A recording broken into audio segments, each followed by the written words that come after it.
Type 1 is just synthetic footage. So, in the old days of video production, we have a term we call B-roll.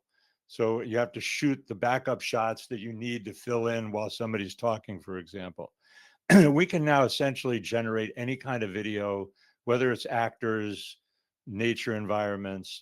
Hopefully a lot of you have seen it. And there's so many applications that I listed a bunch of them.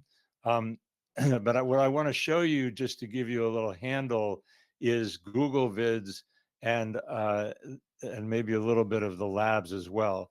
So I want to put in, with no affiliate marketing or no reason to plug it, I think Google is doing some amazing stuff. So look at, you see this menu here where it says Google Vids, but this is on the same menu with docs, sheets, slides, and so forth. Google Vids. And what I want to show you is that if I start a new video, what you have within Google Vids is VO is their super powerful engine, which does audio with the video. And I'm going to show you a quick example of that. Hopefully I shared audio. But they can also move into storyboards. They're also doing AI avatars, which is my next type. That's people that aren't real but look real. You also can record your video within here. You can upload videos. They have templates for producing videos, slides, and so forth. It's a pretty robust video platform. And again, Google is the one that has this amazing new engine. So let's take a little test here. But this is an 8-second video. I did not write this script. I wrote that I wanted an enthusiastic video creator in a home studio who was excited about discovering an AI video application. And hopefully you'll hear the audio. This new AI video software is a game changer. I can't believe how powerful it is. So that's VO3. That's the Google video engine. And it provides the sound based on the context of the video you describe. So in this case, I said that the AI creator was excited. It wrote the script. Mind-blowing, in my opinion. So that's a quick bit about video generation. Secondly is and you just saw, in a way, an AI-powered avatar. But avatars are becoming a really big thing. And I want to call your attention really to my second bullet. So UGC used to be a term that meant user-generated content. And when in the early days of YouTube, they were all excited because everyday people were creating videos. Now with TikTok, et cetera, we know that everyday people are creating videos, and UGC is actually an ad trend where fake influencers are being manufactured by the score, if not by the hundreds.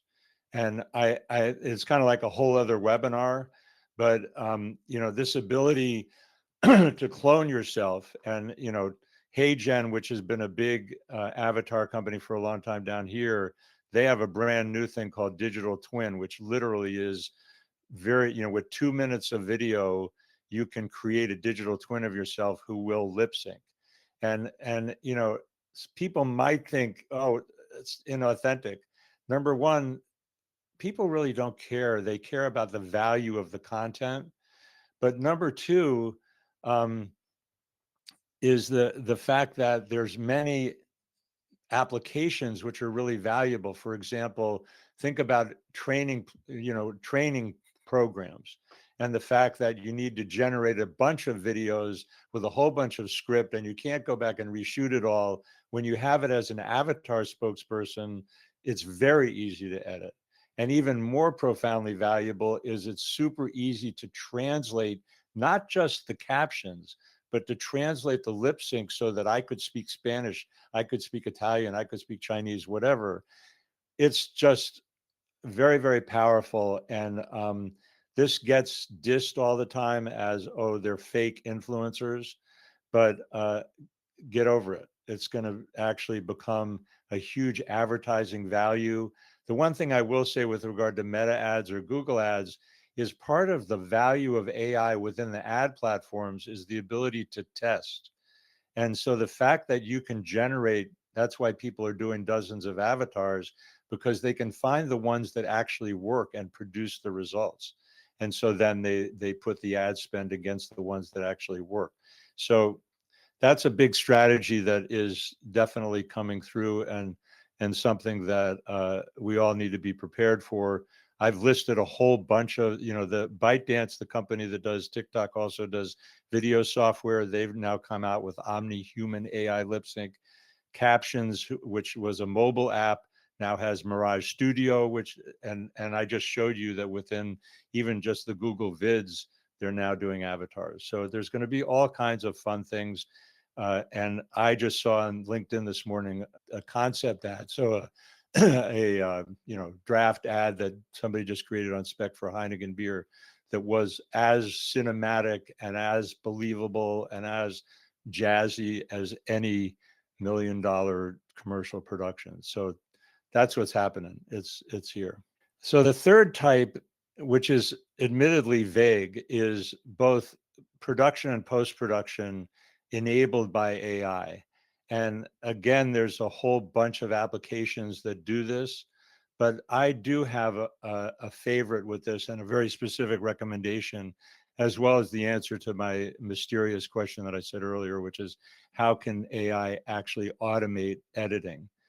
So this is a this is a quick peek at the interface for Riverside.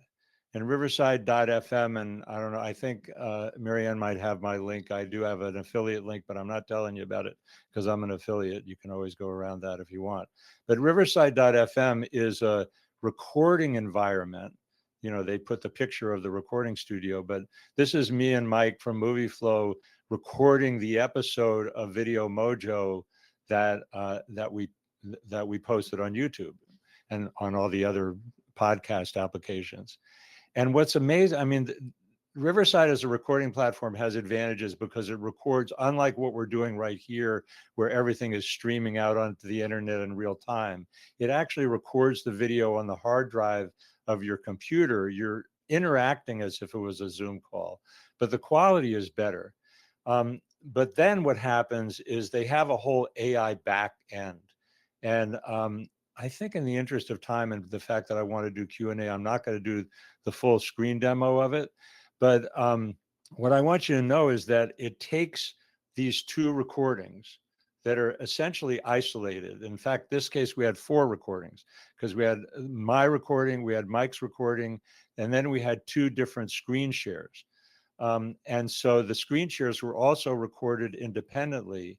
And at the push of a button, I got my full 33-minute episode of Video Mojo edited, where I'm on when I'm talking. Then when we're interacting, it's a 2-shot. Mike's on when he's talking. Like a professional edit, I literally used to pay editors to edit my Video Mojo episodes to make it look more, watchable and more like a TV show. Riverside does that edit for you, and they have worked out the software where they do a really good job. And then on top of that, they have sound processing and titling. And the video that I want to show you from Movie Flow, I actually did the titles inside Riverside. So there are a bunch of AI features inside the editing application. And we're seeing that just like you're seeing AI inside Photoshop, we're seeing AI inside Final Cut Pro, AI inside Premiere, and so forth. So that's the third category.